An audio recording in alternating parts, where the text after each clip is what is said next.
Bonjour, nous sommes en 2013 dans le site de l'Institut Docteur Angélique, dans une série de vidéos catholiques sur les maladies de la vie chrétienne.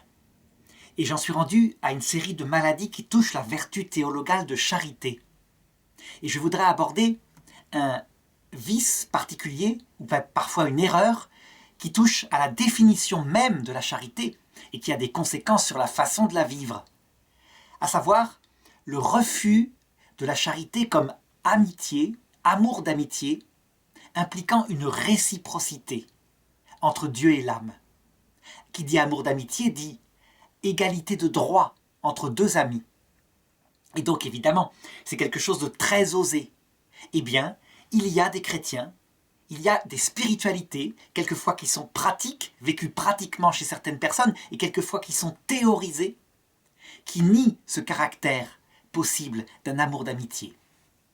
Pourtant, lorsqu'on lit l'Évangile, on voit bien Jésus qui dit « Vous n'êtes plus mes serviteurs, vous êtes mes amis, parce que je vous ai fait connaître la volonté de mon Père. » Donc, il parle bien d'un véritable amour d'amitié qui est fondé sur la connaissance du cœur de l'ami.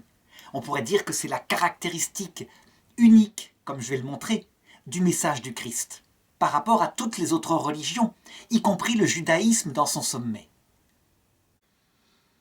Alors pour bien comprendre comment se situe cette erreur, il faut analyser que tout au long de l'Ancien Testament, et je dirais donc par extension, dans la vie des chrétiens, on peut voir une série de conceptions qui vont progresser dans l'Ancien Testament de la relation de l'homme à Dieu. La première façon dans les livres de Moïse dont cette conception est envisagée, c'est carrément ce qu'on pourrait appeler une relation d'esclave à maître. Je parle bien des livres de Moïse et en particulier du livre de l'Exode. Avant le livre de Moïse, il y a des relations beaucoup plus intimes. Abraham est considéré comme l'ami de Dieu. Mais en ce qui concerne le peuple de Dieu, on constate dans le livre de Moïse cette relation d'esclave. Pour le prouver, il suffit de regarder un texte comme celui-ci. Lorsque Moïse rencontre Dieu sur le mont, où va lui être révélée la loi, évidemment, lui, il a une relation intime avec Dieu. Mais c'est exclusivement lui. Et la Bible donne un commandement par rapport à ceux qui oseront aller plus loin. C'est en Exode, chapitre 19, verset 12. Dieu dit à Moïse, « Délimite le pourtour de la montagne et dit, « Gardez-vous de gravir la montagne et même d'en toucher le bord. Quiconque touchera la montagne sera mis à mort. » Alors évidemment, pour ce peuple qui est en bas de la montagne et qui voit sur la montagne ces éclairs, ces tonnerres, il est évident que l'impression qui va en sortir, c'est une terreur par rapport à Dieu. Et c'est quelque chose qui correspond à leur état d'âme. Comme dit la Bible, c'est un peuple à la nuque raide, un peuple très dur, qui a un comportement entre eux extrêmement barbare. Eh bien Dieu s'adapte à leur mentalité, et donc il n'est possible à cette époque-là que d'avoir une relation fondée sur la terreur. Est-ce que cette relation est fausse? Est-ce qu'elle viendrait par hasard du démon? C'est ce qu'avait pensé un théologien du début de l'Église appelé Marcion. Il disait « Ça ne peut pas être le même Dieu qui parle comme ça à son peuple et qui après meurt sur la croix pour sauver y compris ceux qui sont perdus. » L'Église s'est toujours opposée à cette vision de Marcion en disant « C'est le même Dieu » mais sa pastorale sur les hommes, pastorale ça veut dire sa gestion de l'homme comme un troupeau qui est mené vers le salut si possible, eh bien elle s'adapte aux mentalités. On pourrait résumer cette sagesse, cette relation d'esclave à maître qui est au début de la Bible, comme par cette phrase qui vient je crois du livre de la sagesse. La peur est le commencement de la sagesse. Eh bien c'est très simple à comprendre. Si on a chez soi un enfant capricieux, qui ne cède à rien, qui fait toutes les bêtises possibles, à un moment donné, si son cœur est dur, qu'il est rusé, qu'il est retors, eh bien, il peut être intéressant de faire intervenir la peur et des règles disciplinaires justes. On sait que certains délinquants ne sont pas rééduqués par la douceur, ils n'en ont rien à fiche. mais en mettant un règlement extrêmement sévère et en même temps juste. Attention, si le règlement est injuste, ils deviennent des bêtes qui contournent l'obstacle par encore plus de ruse. Mais si c'est juste, tout en étant extrêmement sévère, eh bien, parfois ça a le talent de rééduquer ces jeunes-là. Donc voilà cette première relation à Dieu. Est-ce que cette spiritualité est périmée? Eh bien, je dirais que tant qu'il existera des hommes sur terre, il existera des hommes dont le cœur est comme cela, dur, la nuque raide. Et donc, cette pastorale-là sera utilisée par Dieu. C'est pourquoi, actuellement dans le christianisme, lorsqu'on regarde les apparitions de la Vierge reconnues par l'Église, comme Fatima, comme aussi l'apparition de Borin, on voit à chaque fois la Vierge qui montre aux enfants l'enfer. Et les enfants en sont bouleversés, au point que, par exemple, le petit François, le bienheureux François de Fatima, changera complètement son comportement et se mettra à se sacrifier pour les pauvres pécheurs. Donc, cette spiritualité n'est pas périmée. La peur reste le commencement de la sagesse pour un certain type d'hommes, pas pour tous, pour ceux dont le cœur est dur.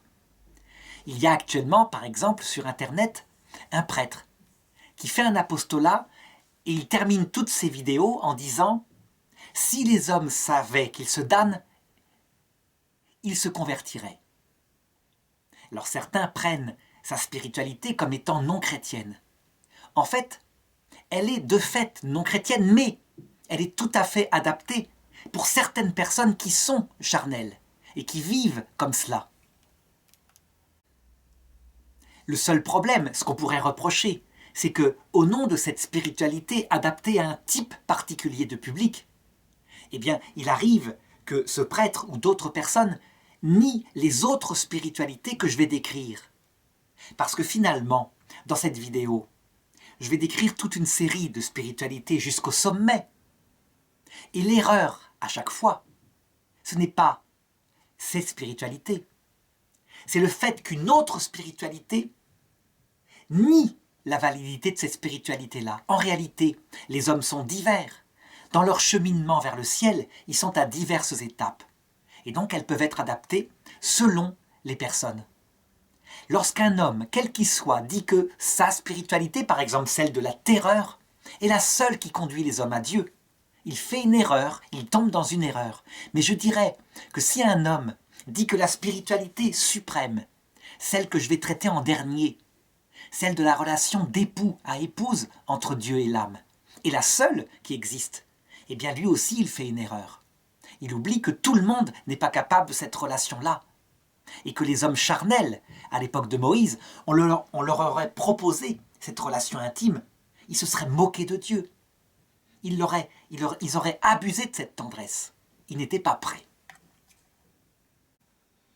Alors, dans la suite de cette vidéo, je vais décrire toute une série de spiritualités, donc de rapports que l'âme humaine peut avoir avec Dieu, à travers une série d'analogies. J'ai pris celle de la relation esclave à maître. Elle existait à un certain moment, elle existe encore pour certains. Il y aura l'analogie du serviteur au bon maître. Il y aura l'analogie de l'enfant par rapport à son père, de l'ami par rapport à son ami, et enfin, au sommet, de l'épouse par rapport à son époux qui est Dieu. Toutes ces relations manifestent un type de relation à Dieu qui progresse dans l'intimité. Et toutes sont décrites par l'Écriture, toutes ont leur part de validité en fonction des personnes qui sont sur terre. Donc justement, abordons maintenant la deuxième façon d'avoir une relation à Dieu. Une façon qui, je le crois, elle non plus, n'est pas chrétienne, mais est préparatoire au Christ. C'est la relation du serviteur au maître, et quelquefois de l'humble serviteur aimant à son bon maître qui l'aime. On peut dire que cette relation-là, elle est décrite très précisément dans la Bible à l'époque du roi David. Voilà ce qui se passe. Le roi David, il aime Dieu de tout son cœur. Il a beau être pécheur, il aime vraiment Dieu. Et à un moment donné, après une victoire, il s'est lui-même construit un palais très beau. Et il se dit, j'habite dans un palais et Dieu dans une tente. Dieu habitait à cette époque-là dans un tabernacle qui ressemblait à un tabernacle de nos églises actuelles, qui s'appelait l'Arche d'Alliance. Donc David décide de faire venir l'Arche d'Alliance pour le faire habiter dans son palais. C'est comme si, à notre époque, un homme disait « Je voudrais installer dans ma maison une pièce où il y aura le Saint-Sacrement ». Et il le fait de manière grandiose. Donc il décide de faire venir des prêtres qui vont porter l'Arche d'Alliance, et 30 000 hommes sont autour pour l'accompagner et l'honorer. Et lui, il se met en pagne, et il se met à danser, tandis que des instruments jouent de la musique autour de l'arche, et il danse de tout son cœur pour honorer Dieu. À un moment donné, alors que l'arche d'Alliance s'avance vers Jérusalem, un des 4 prêtres qui la porte trébuche, et elle manque de tomber. Et voici ce que raconte le texte, qui se trouve en 2e livre de Samuel, chapitre 6, versets 6 et suivants. Comme on arrivait à l'ère de Nalcon, Uza étendit la main vers l'arche et la retint, car elle allait tomber. Alors la colère de Dieu s'enflamma contre Uza, et sur place, Dieu le frappa pour cette faute, et il mourut là, à côté de l'arche de Dieu. David fut fâché de ce que Dieu eût foncé sur Uza, et on donna à ce lieu le nom de Pérez Uza, qu'il a gardé jusqu'à maintenant. Ce jour-là, David eut peur de Dieu. Et il dit « Comment l'arche de Yahvé entrerait-elle chez moi ?» Ainsi David ne voulut plus conserver l'arche de Dieu chez lui, dans la cité de David, et il la conduisit chez Obed-Édom de Gath. Le fait que David, qui lui essaye d'entrer dans une relation spécifiquement d'amour, d'amitié avec Dieu, s'en trouve empêché par Dieu lui-même, Jésus l'explique en disant « L'Esprit Saint n'avait pas encore été donné ». Beaucoup, à cette époque-là, auraient voulu entendre une seule parole du Fils de Dieu et ne l'ont pas entendu, et en particulier le roi David, parce que le moment n'était pas venu. Et donc, le roi David sera contraint à entrer dans une relation de serviteur humble par rapport à son maître qui est grand et qu'on ne prend pas chez soi comme un égal dans l'amour d'amitié. Cette relation, elle est cultivée actuellement par une grande religion dans le monde, l'islam. Le cœur de l'islam, c'est cette relation de serviteur soumis, musulman, celui qui est serviteur, qui se soumet à la volonté de son maître, par rapport au Dieu qui est proclamé comme grand. Et l'islam dit avoir raison en proclamant que sa relation à Dieu, elle est logique, elle est cohérente. On ne peut pas être ami avec le tout autre. L'islam, en regardant la relation chrétienne que je vais voir après, dit « Les chrétiens ont abusé. Ils ont tellement aimé Jésus que d'abord ils l'ont fait Dieu, et en plus ils ont cru qu'il était possible d'aimer Dieu, le grand, comme un ami. » Alors, est-ce que cette relation de serviteur à maître, elle est spécifiquement chrétienne? Réponse non, elle n'est pas chrétienne, mais attention, ceux qui prétendent qu'elle s'opposerait au christianisme vont trop loin. Elle est, pour être très précis, une préparation au message du Christ. C'est ce que dit le Concile Vatican II dans Nostra Aetate. Dieu a mis dans cette relation de serviteur à maître des préparations à l'évangile qui sera un jour proposé par le Christ. D'ailleurs, on le voit, l'Ancien Testament était préparation à la venue de Jésus, de la même façon. Pour comprendre comment ça peut se passer, voilà. Il y a une parabole dans l'évangile, la parabole de l'entrée dans le royaume de Dieu à travers le mariage, qui dit ceci. Quand tu es invité à un mariage, toi qui es l'ami de l'époux, ne va pas te mettre de ta propre initiative en première place, en te disant « je suis l'ami de l'époux, je dois être là », de peur que celui qui organise le mariage ne vienne à toi et ne te dise de te mettre plus loin, à ta grande confusion, tandis qu'il fera avancer quelqu'un qui s'était mis derrière. Ça veut dire quoi? Que la sublimité du message du Christ, qui va permettre une relation bien plus grande que celle de serviteur à maître, ne doit pas être chez le chrétien source d'orgueil. Et je dirais que les chrétiens ont plutôt le devoir de se considérer comme d'humbles serviteurs. Et c'est Dieu qui les élève au rang d'amis. Les musulmans qui se considèrent comme serviteurs et qui refusent d'être amis, lorsque le Christ apparaîtra et qu'il considérera qu'ils se sont comportés en bons serviteurs, eh bien il se peut qu'ils soient élevés à un rang plus haut que nous si nous sommes orgueilleux. Mais il n'empêche que la relation de serviteur à maître n'est pas chrétienne, elle est préparatoire au christianisme. Et c'est ce que dit Jésus explicitement en Jean chapitre 15, verset 15. « Je ne vous appelle plus serviteur. » Il parle comme Dieu. Il y a donc une spécificité chrétienne. Alors, l'étape suivante maintenant. L'étape suivante, c'est la relation d'enfant à père. Un enfant, c'est un petit être qui n'a pas de prudence, qui est incapable d'agir par lui-même. Il n'est pas au même niveau que son père. Son père, il est grand en comparaison par rapport à lui. Mais il n'est pas non plus le serviteur. Donc il y a certainement une relation qui n'est pas à égalité, mais qui n'est pas non plus celle d'un serviteur à son maître. Il y a déjà de l'amour et donc de la charité. Cette relation d'enfant à père, déjà les musulmans s'en méfient, ils la refusent. Et elle n'est pas révélée individuellement dans l'Ancien Testament. Par contre, elle est explicitement dans le Nouveau Testament, lorsque Jésus dit, considérant des petits-enfants qui passent, « Ne péchez pas les enfants de venir à moi, car c'est à leurs semblables qu'appartient le royaume des cieux. » Alors, cette spiritualité d'enfant à père, elle est donc chrétienne, mais elle n'est pas au sommet du christianisme, parce qu'elle n'implique pas encore une véritable amitié d'égalité et de collaboration. On trouve cette spiritualité chez Martin Luther. On pourrait dire que le protestantisme de Martin Luther est spécifié par cette relation. On la trouve aussi dans la petite Thérèse de l'Enfant Jésus, dans son livre « Histoire d'une âme », et je vais la raconter. Elle en fait la petite voie rapide pour aller vers Jésus. Alors, chez Martin Luther, comment ça se situe? Pour lui, l'homme est définitivement détruit par le péché originel, si bien qu'il ne peut rien faire de bien par rapport à la vie éternelle. Il ne peut pas le faire sans la grâce, ça c'est évident, mais il ne peut pas non plus le faire lorsque la grâce est venue en lui.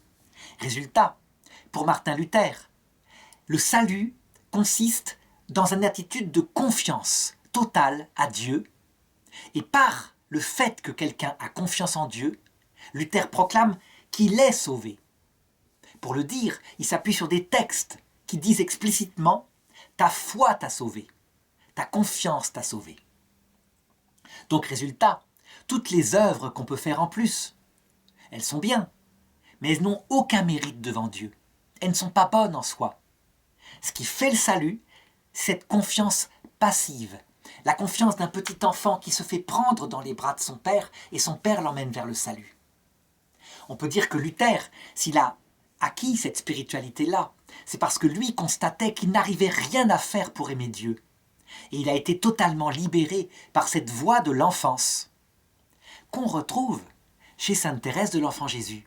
Elle le dit explicitement, elle est même connue par cette voie de l'enfance. Donc on pourrait se dire, mais Luther alors, il est parfaitement catholique, puisque Sainte Thérèse de l'Enfant Jésus, docteur de l'Église, dit comme lui. Eh bien non, elle ne dit pas tout à fait comme lui. Bon, d'abord, voilà un des textes de Sainte Thérèse de l'Enfant Jésus. C'est dans l'Histoire d'une âme.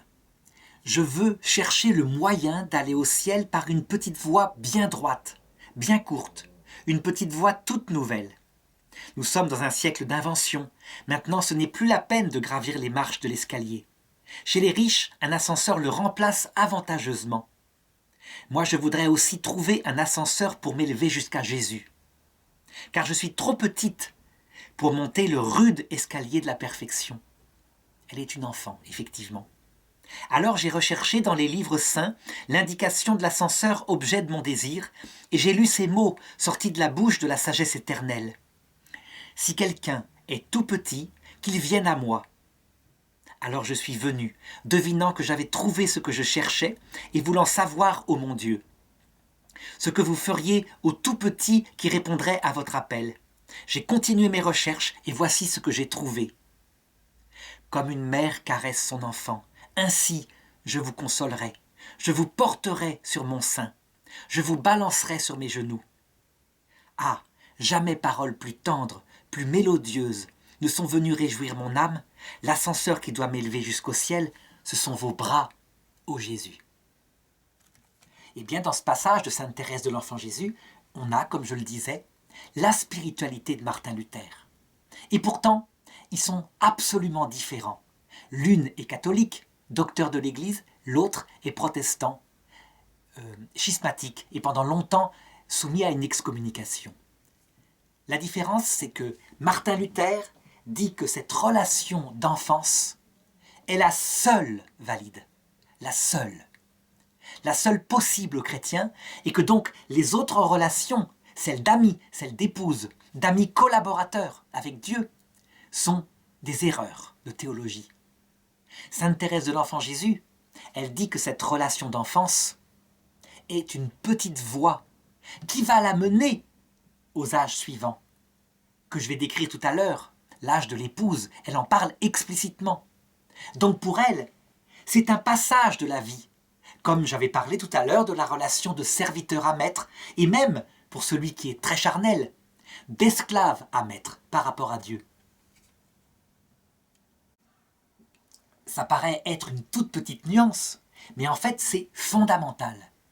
Parce que, dans l'Évangile, la relation suivante, qui vraiment, là pour le coup, devient spécifiquement chrétienne, qu'on ne trouve nulle part ailleurs, c'est effectivement la relation d'amis. Et j'en parlais tout à l'heure par rapport à l'Évangile selon saint Jean. Vous êtes mes amis si vous faites ce que je vous commande.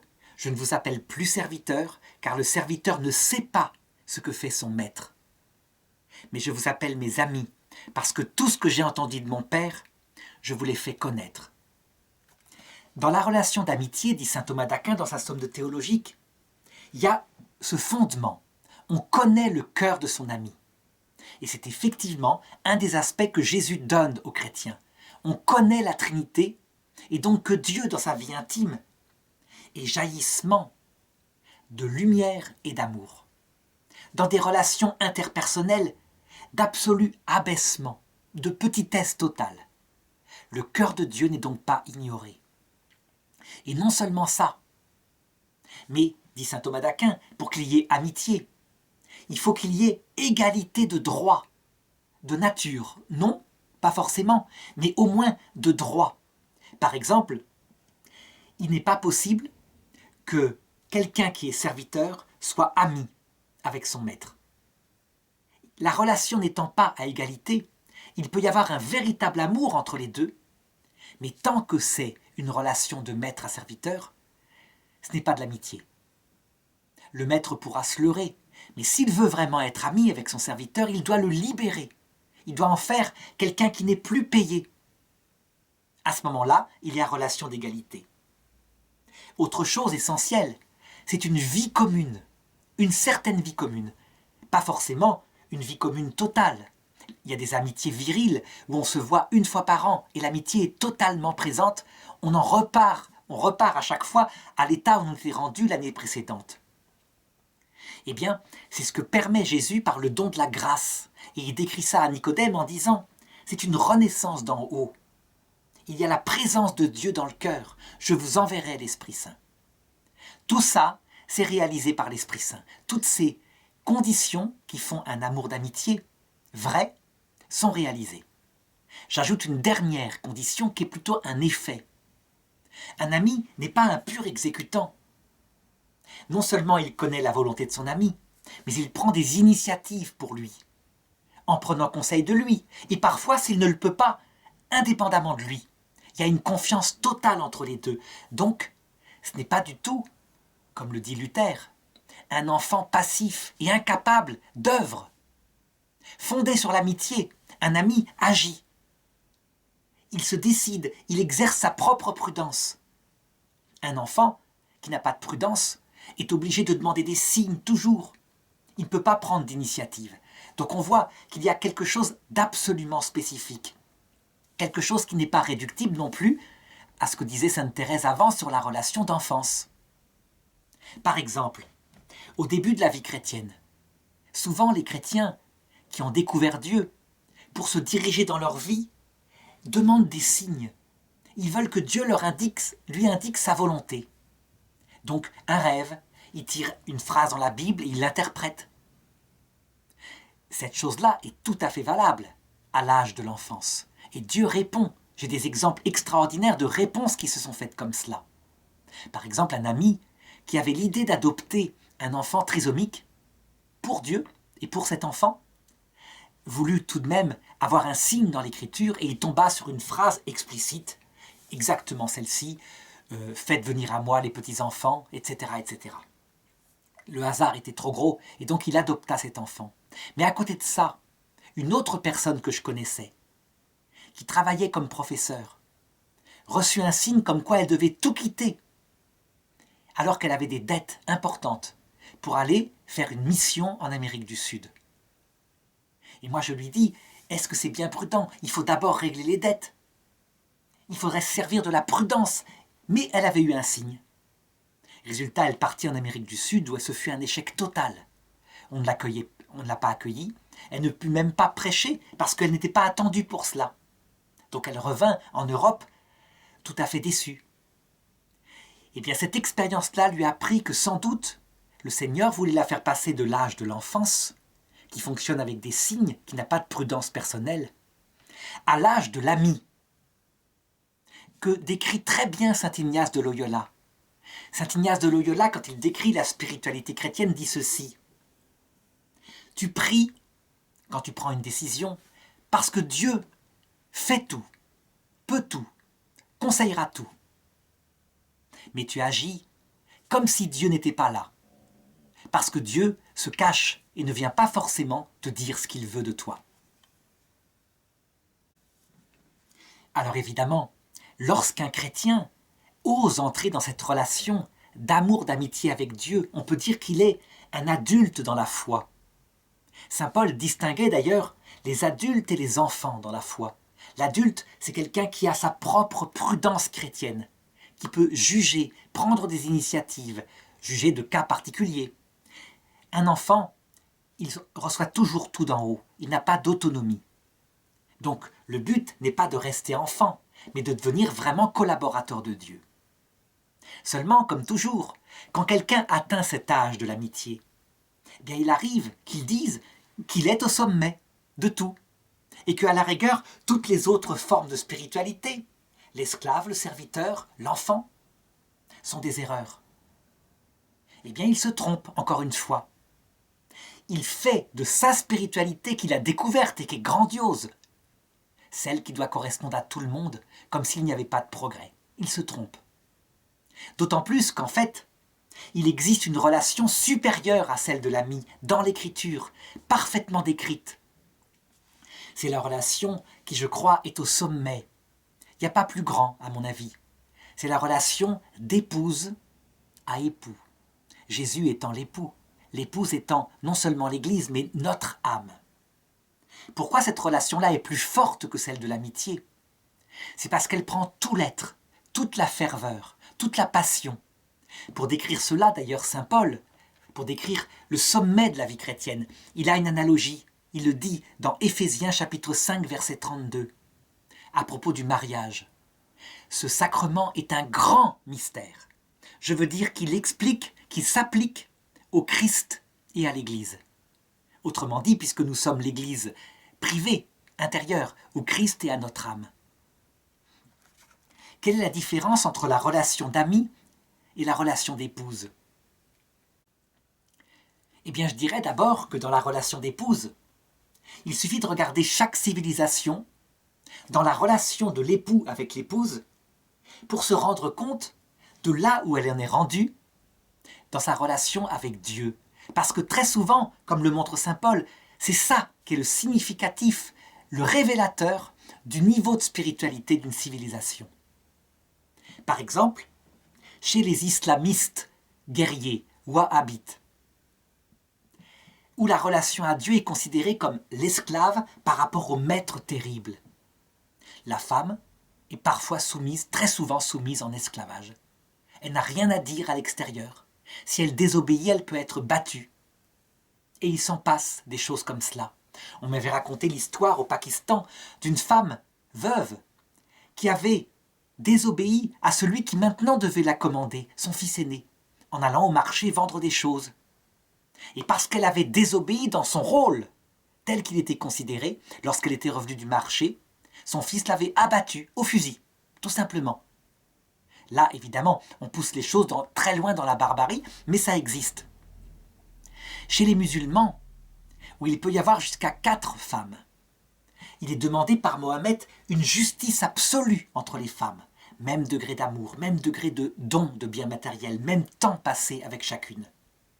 Mais comme il y a 4 femmes dans certains milieux, elles ne peuvent pas être l'exclusive épouse. Elles sont donc plutôt les mères des enfants. Et quelquefois, du coup, la relation d'une femme qui doit obéissance à son mari est celle du maître et de la servante. Parfois, chez des musulmans très fins, c'est une véritable relation d'époux à épouse, où l'épouse est unique parce qu'elle l'a exigé, et où il y a des droits identiques des deux côtés. Là, on voit ça dans un islam qui s'est affiné, par exemple l'islam de Tunisie, l'islam du Maroc, c'est très fréquent. Ce sont des islams qui ont été influencés, évidemment, par les civilisations extérieures. Alors on pourra dire, mais là, ce sont d'autres religions. Dans le christianisme, puisque le sommet, c'est l'égalité de droit entre Dieu et l'âme. Le mariage va toujours être comme ça. Eh bien non. Au cours de l'histoire, ces diverses spiritualités dont je viens de parler ont été mises en avant par les pasteurs de l'Église. À un certain moment donné, à la Renaissance, la femme est considérée comme devant obéissance à l'homme. Et pour cela, on s'appuie sur un texte de saint Paul, qui est en fait un texte pastoral pour une certaine époque. Et résultat, la femme perd ses droits d'hériter, devient une mineure d'âge, doit toujours obtenir l'autorisation. Eh bien, il n'est pas étonnant qu'à la même période, la relation à Dieu devient une relation de serviteur à maître. Dieu est placé sur un autel très haut. L'homme ne peut pas s'approcher, et si jamais il touche de manière un peu maladroite l'hostie qu'il reçoit exceptionnellement, tellement il est impur, c'est du moins ce que dit le jansénisme, alors il risque l'enfer éternel. Eh bien, on voit au cours de l'histoire la relation époux-épouse signifier l'état général de la relation à Dieu, y compris dans le christianisme. À son sommet, lorsque cette relation époux et épouse est vécue telle que le veut le Christ, eh bien voilà ce qui se passe. Certes, l'homme et la femme n'ont pas la même nature, la même sensibilité. Ils sont complémentaires. En général, l'autorité est plutôt du côté de l'homme, pas le pouvoir, l'autorité. Pourquoi ? Parce que tout simplement, n'ayant pas porté l'enfant, il a parfois davantage le sens de la prudence concernant les décisions extérieures. L'achat d'une maison à tel moment, l'économie domestique. Par contre, la femme qui porte l'enfant, qui a une relation beaucoup plus proche avec lui, est celle qui met souvent le climat de tendresse, d'amour, de chaleur dans la maison. Et elle a l'autorité sur là où elle est compétente, à savoir l'attention à ce que les enfants ne soient pas excessivement dans une autorité qui pourrait les écraser. Et l'homme, lui, son autorité, il la mettra pour protéger la relation de la mère avec les enfants. Parce que si c'est trop fusionnel, l'enfant abuse de la mère, la fait hurler, ne lui obéit jamais. Il y a donc véritablement une collaboration entre des grâces complémentaires et de manière très souple. Il arrive qu'un homme n'ait pas d'autorité, qu'une femme en ait beaucoup. Les choses sont interchangeables, mais il y a tout de même des lois générales. Pas universelles, mais générales, ça veut dire qu'à 80%, on voit bien que l'homme est plutôt porté à l'autorité, la femme à l'attention, la protection des enfants.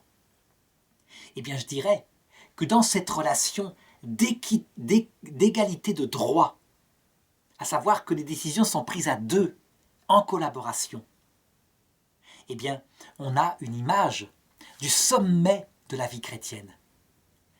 Qu'est-ce qui se passe sur terre et au ciel ? Pourquoi les chrétiens peuvent-ils prier les saints du ciel ? La Vierge Marie, Sainte Blandine, Sainte Faustine, les anges gardiens. alors que les protestants s'y refusent?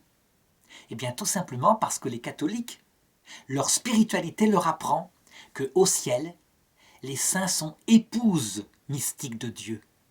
Dans la même relation que je viens de décrire, tout ce que demande l'épouse à Dieu, à la rigueur, elle n'a pas besoin de le demander. Dieu, l'époux, lui fait totalement confiance et avant même qu'elle demande, c'est donné. Si bien que lorsqu'on prie les saints, il n'y a pas de différence.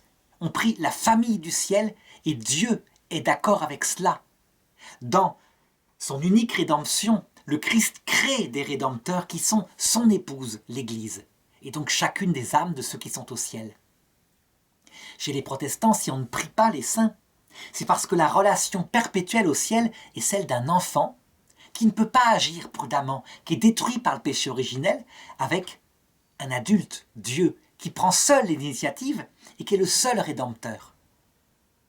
Donc cela illustre bien les différences de spiritualité. Le sommet de la vie chrétienne pour les catholiques et les orthodoxes est bien cette relation d'épouse à époux. Est-ce à dire maintenant que tout le monde maintenant doit aller vers cette relation d'épouse à époux? Pas du tout. Certains ne sont pas du tout préparés à ça, n'ont pas reçu cette présence mystique de Dieu par une sensibilité qui donne presque un plaisir de présence. Et ceux-là considèrent plutôt Dieu comme un ami présent intellectuellement, auquel ils font confiance, mais pas dans l'intimité. C'est donc une grâce particulière qui permet d'atteindre cette relation, mais elle est bien le sommet de la vie chrétienne. D'ailleurs, pour la décrire, Sainte Thérèse de l'Enfant Jésus, pour prouver qu'elle n'en reste pas à la relation d'enfant à papa par rapport à Dieu, eh bien, il suffit de lire quelques-uns de ses textes. Toujours dans l'histoire d'une âme, être ton épouse, ô Jésus, être carmélite, être par mon union avec toi la mère des âmes, devrait me suffire. Il n'en est pas ainsi. Sans doute, ces 3 privilèges sont bien ma vocation. Carmélite, épouse et mère. Cependant, je sens en moi d'autres vocations. Je me sens la vocation de guerrier, de prêtre, d'apôtre, de docteur, de martyr, afin, je sens le besoin, le désir d'accomplir, pour toi Jésus, toutes les œuvres les plus héroïques. Je sens en mon âme le courage d'un croisé, d'un zouave pontifical. Je voudrais mourir sur le champ de bataille pour la défense de l'Église. Je sens en moi la vocation de prêtre. Avec quel amour, ô Jésus, je te porterai dans mes mains lorsque de ma voix tu descendrais du ciel. Avec quel amour je te donnerai aux âmes.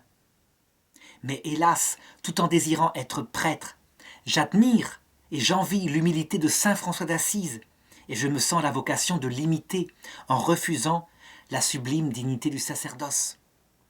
Ô Jésus, mon amour, ma vie, comment allier ces contrastes? Comment réaliser les désirs de ma pauvre petite âme? Et elle conclut, c'est très simple. Dans le cœur de l'Église, ma mère, je serai l'amour, donc l'épouse. En réalité, tout ce qu'elle a décrit, guerrière, apôtre, docteur, tout ça, c'est la relation d'épouse, c'est fondé sur la relation d'épouse. L'épouse est la plus grande collaboratrice de son époux, mais c'est fait dans une intimité totale de l'amour.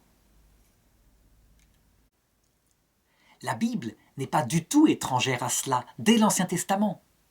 Elle décrit la relation du peuple de Dieu. Pas dans l'Ancien Testament la relation de chaque âme, c'est pas encore donné, ça viendra avec Jésus. Mais le peuple de Dieu comme une relation d'une épouse avec son Dieu qui est son époux. Et elle décrit les choses non seulement en termes de passion amoureuse, c'est le cas du Cantique des Cantiques, et je peux lire tout de suite un petit texte. Qu'il m'embrasse des baisers de sa bouche, tes amours sont plus délicieuses que le vin, l'arôme de tes parfums est exquis. Et le texte continue comme ça, avec une immense sensualité. Donc non seulement en termes sensuels, mais aussi en termes de vie commune, pas facile parfois. Parfois parce que l'époux est absent et qu'il y a une grande douleur de son absence. Par exemple, dans le Cantique des Cantiques, chapitre 3, verset 1. « Sur ma couche la nuit, j'ai cherché celui que mon cœur aime. Je l'ai cherché, mais je ne l'ai pas trouvé. Je me suis donc levé et j'ai parcouru la ville, dans les rues, sur les places. J'ai cherché celui que mon cœur aime. Je l'ai cherché, mais je ne l'ai pas trouvé. Les gardes m'ont rencontré, ceux qui font la ronde dans la ville. Avez-vous vu celui que mon cœur aime? Cette âme-là décrit, dans le sens mystique de ce texte, la relation à Dieu lorsque l'épouse est conduite à vivre la nuit des sens. Donc plus de sensation de présence à côté d'elle, ou même la nuit de l'esprit, l'impression qu'il ne l'aime plus, qu'il n'a jamais existé, qu'il ne l'a jamais aimé. Et il suffit de lire l'histoire d'une âme de Sainte Thérèse de l'Enfant Jésus, où on voit tout à fait ce combat-là, juste après ses vœux, quand elle l'épouse, et qu'il se cache du jour au lendemain. Elle n'aura plus sa présence que dans l'autre monde. La Bible décrit cette relation d'épouse à épouse aussi en termes de fâcherie, de péché, de divorce et de réconciliation. Par exemple, dans le livre d'Osée, on voit la colère de l'époux par rapport au comportement de son épouse, mais il ne va pas l'abandonner. Donc Osée, chapitre 2, verset 4. Intentez un procès à votre mère, intentez-lui un procès. Elle n'est plus ma femme, et moi je ne suis plus son mari. Qu'elle écarte de sa face la prostitution qu'elle a commise. Et après, le texte montre comment Dieu, parce qu'elle a fait ça, la conduit au désert, la prive de toutes ses richesses, pour enfin, à la fin, lui rendre ses richesses. Le texte dit « C'est pourquoi je vais obstruer son chemin avec des ronces. Je l'entourerai d'une barrière pour qu'elle ne trouve plus ses sentiers. Et alors, je la conduirai de nouveau au désert, et là je parlerai à son cœur, et elle se souviendra à quel point je l'ai aimée. » Eh bien, ce texte-là, il décrit tout simplement toutes les fois où nous péchons mortellement contre Dieu, parfois par faiblesse, parfois par paresse, par méchanceté, et que nous allons nous confesser pour retrouver sa présence. C'est une véritable relation d'époux à épouse. Et tout l'aspect sensuel, évidemment, n'est pas réalisé avec Dieu, mais symbolise cette présence bouleversante qui peut être ressentie dans l'âme de celui qui a cette vie mystique. Alors, comment conclure cette vidéo, dont le titre était « Comprendre ceux qui refusent une relation à Dieu comme un amour d'amitié réciproque ». Eh bien, on voit qu'elle a permis d'aborder toute une série de spiritualités.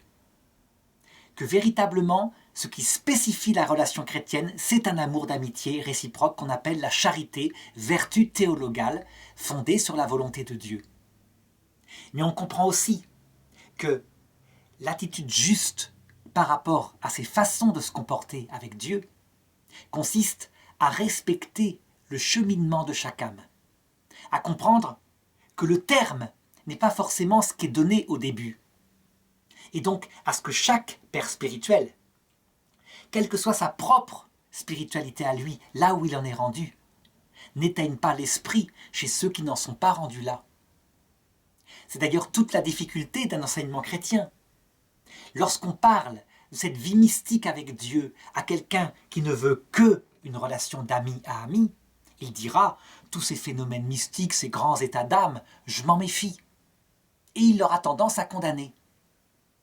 À l'inverse, celui qui exalte la relation de Dieu comme une relation de respect total, eh bien lorsqu'il verra des carmélites qui prient, prosternés devant Jésus, mais tout contre Jésus, en le prenant contre leur cœur, seront scandalisés en disant « Elles osent toucher aux espèces sacrées, elles ne sont pas prêtres, qu'est-ce qu'elles font? Blasphème !» Ces hommes-là, évidemment, ne comprennent rien à rien. Il y a, par contre, une attitude juste qui peut être par rapport à quelqu'un qui n'aurait pas cette relation intime avec Dieu et qui garderait les espèces de la communion par-devers lui, par exemple pour s'en amuser. Là, le scandale peut véritablement intervenir et l'hostie doit être restituée. Mais on le voit, quand on a un regard général sur cette croissance de l'amour, on voit qu'on ne peut pas parler de la même façon à une carmélite contemplative et à un petit gamin dans une paroisse qui a volé une hostie. Toutes ces spiritualités, esclaves, serviteurs, enfants, amis, épouses, viennent de l'Esprit Saint. Certaines sont préparatoires à l'Évangile, esclaves, serviteurs, ce n'est pas l'Évangile. Et d'autres sont dans l'Évangile, dans le royaume de Dieu, l'enfant, l'ami, l'épouse. Mais il y a plusieurs demeures dans la maison de Dieu, et si on le comprend, on évite cette maladie spirituelle, cette erreur que je voulais traiter ici.